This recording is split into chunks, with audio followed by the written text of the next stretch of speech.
নমস্কার। আলোর পথে অনুষ্ঠানে প্রভু যীশু খ্রিস্টের মধুর নামে সকলকে স্বাগত জানাই।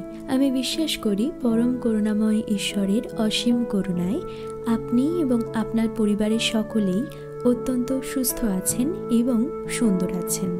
প্রিয় বিশ্বাসী, আজ পবিত্র বাইবেল থেকে যীশু খ্রিস্টের ক্রুশ বিষয়ক দ্বিতীয় পর্বের আলোচনা করব।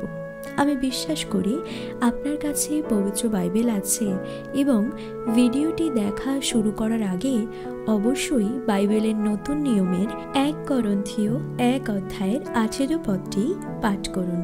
আসুন ঈশ্বরের বাক্যের জন্য প্রভু যীশুর নাম থেকে আমরা চোখ বন্ধ করে প্রার্থনা করি। হে প্রেমময় স্বর্গের জীবন্ত পিতা, তোমার চরণতলে আমার এবং আমার সঙ্গে যারা এই ভিডিও দেখছে তাদের সকলের দেহ প্রাণ আত্মাকে রাখি। প্রভু যীশুর নামে তোমাকে ধন্যবাদ করি। এই সময় তুমি আমাদের দিয়েছ প্রভু গো, তোমার বাক্যের পরিচর্যার জন্য তোমার পবিত্র আত্মা দ্বারা আমাদের সকলের চিন্তা ভাবনা এবং সকল কথাবার্তা তুমি নিয়ন্ত্রণ করো এবং তোমার বাক্যকে সুন্দর করে বুঝতে সাহায্য করো। আমাদের সকল প্রার্থনা তুমি শুনলে আমি বিশ্বাস করি তুমি আমাদের আশীর্বাদ করেছো। তোমার যীশু নামে চাইলাম, আমেন। প্রিয় বিশ্বাসী, আসুন আমরা 1 করন্থীয় তার 1 অধ্যায় 18 পদটি প্রথমে পাঠ করি। কারণ সেই ক্রুশের কথা যাহারা বিনাশ পাইতেছে তাহাদের কাছে মূর্খতা, কিন্তু পরিত্রাণ পাইতেছি যে আমরা, আমাদের কাছে তাহা ঈশ্বরের পরাক্রম স্বরূপ। প্রিয় বিশ্বাসী, ক্রুশের কথা এটিকে আপনি দুইভাবে উল্লেখ করতে পারেন। প্রথমত যীশু খ্রিস্টের ক্রুশ বিষয়ক ঘটনার বিবরণ বা কাহিনী, এবং দ্বিতীয়ত এটি একটি ব্যঞ্জনাময় কথা যা হৃদয়ে অনুভব করতে হয়। আসুন কতগুলি ধারণার পরিপ্রেক্ষিতে বিষয়টিকে আরও সহজ করবার চেষ্টা করি। যদিও ক্রুশ বলতে আমরা একটি কাষ্ঠল গঠনকে বুঝি, তবুও প্রভু যীশু খ্রিস্ট যে ক্রুশে উঠেছেন সেই ক্রুশ কিন্তু নীরব নয়, অর্থাৎ ক্রুশ কিছু বলতে চায়। পদটি শুরুতেই আছে সেই ক্রুশ। নিশ্চয়ই প্রভু যীশু খ্রিস্টের সঙ্গে আরও যে 2 জন দুষ্কৃতীকে ক্রুশারোপিত করা হয়েছিল তাদের ক্রুশকে এখানে উল্লেখ করা হয়নি। এখন সেই ক্রুশের কথা বলতে সাধু পৌল কি বোঝাতে চাইছেন? সেই ক্রুশ বলতে একটি মাত্র ক্রুশকেই বিশেষিত করা হয়েছে, যে ক্রুশে প্রভু যীশু খ্রিস্টকে বিদ্ধ করা হয়েছিল। সেই ক্রুশ এই শব্দটি দ্বারা সেই একমাত্র প্রভু, সেই একমাত্র খ্রিস্ট যিশুর ক্রুশকেই উল্লেখ করা হয়েছে। এবার উল্লেখ করা হয়েছে ক্রুশের কথা।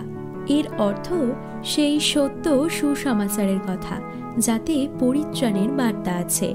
পাপীর সমস্ত পাপভার এবং অভিশাপ তুলে নিয়ে প্রভু যীশু খ্রিস্ট উচ্চীকিত হয়েছেন, এটি একটি সত্য।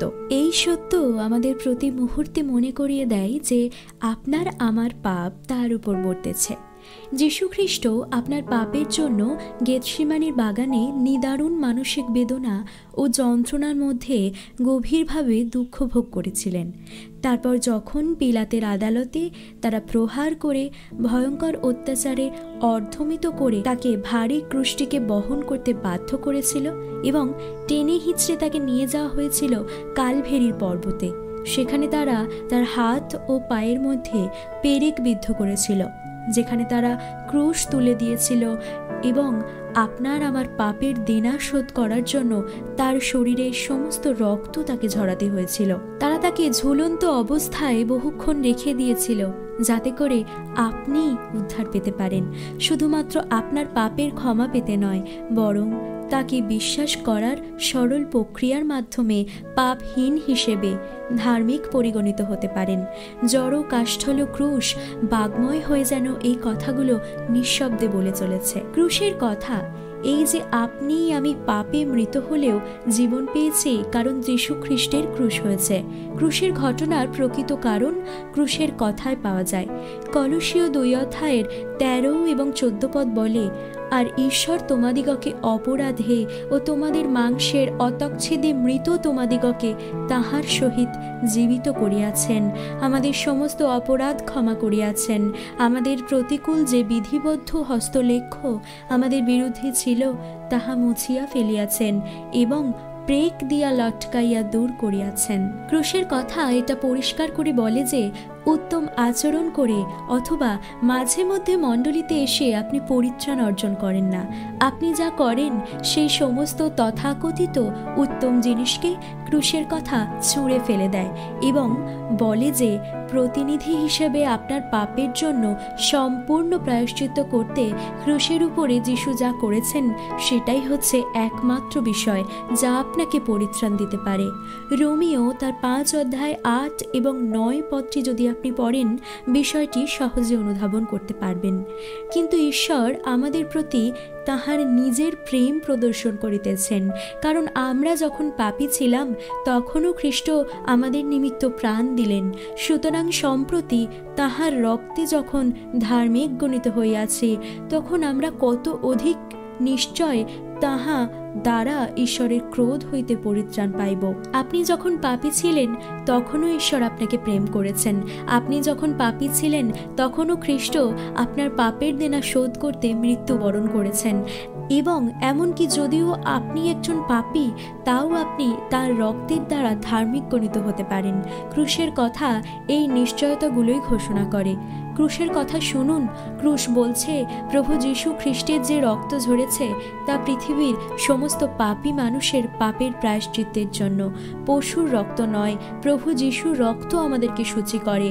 কুষ্ঠি নামানের মতো আর কোনো নদীতে ডুব দিতে হবে না, আমরা যিশুর রক্তে পবিত্র হব। ক্রুশের কথা শুনুন। প্রভুর 7টি বাণী ধ্বনিত হচ্ছে। প্রথম বাণী ক্ষমা, দ্বিতীয় বাণী পরিত্রাণ, তৃতীয় বাণী আবেগ, চতুর্থ বাণী নিদারুণ যন্ত্রণা, পঞ্চম বাণী দুঃখভোগ, ষষ্ঠ বাণী প্রায়শ্চিত্ত, সপ্তম বাণী সমাপ্ত হইল।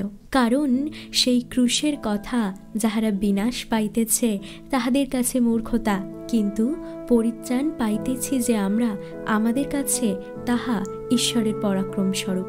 লক্ষণীয়, এই বাক্যে কেবল 2 শ্রেণীর লোকের কথা বলা হয়েছে, যারা বিনাশ পাচ্ছে এবং যারা পরিত্রাণ লাভ করছে। এদের মধ্যবর্তী কোনো শ্রেণীর উল্লেখ নেই। ক্রুশের কথা এক শ্রেণীর কাছে মূর্খতা, অন্য আরেক শ্রেণীর কাছে ঈশ্বরের পরাক্রম।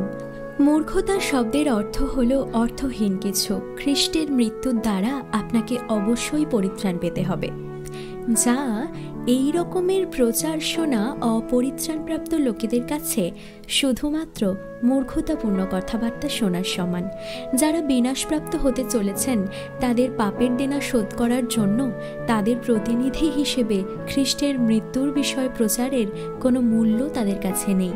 ক্রুশের কথায় গুরুত্ব দেওয়া তাদের কাছে মূর্খামি। আজ এই পর্যন্তই। আমি বিশ্বাস করি পবিত্র বাইবেলের পদগুলি থেকে আপনারা সকলেই সেই ক্রুশের কথা হৃদয়ে শুনতে পেরেছেন এবং গাঁথতে পেরেছেন। ঈশ্বর সকলকে আশীর্বাদ করুন। জয় যিশু।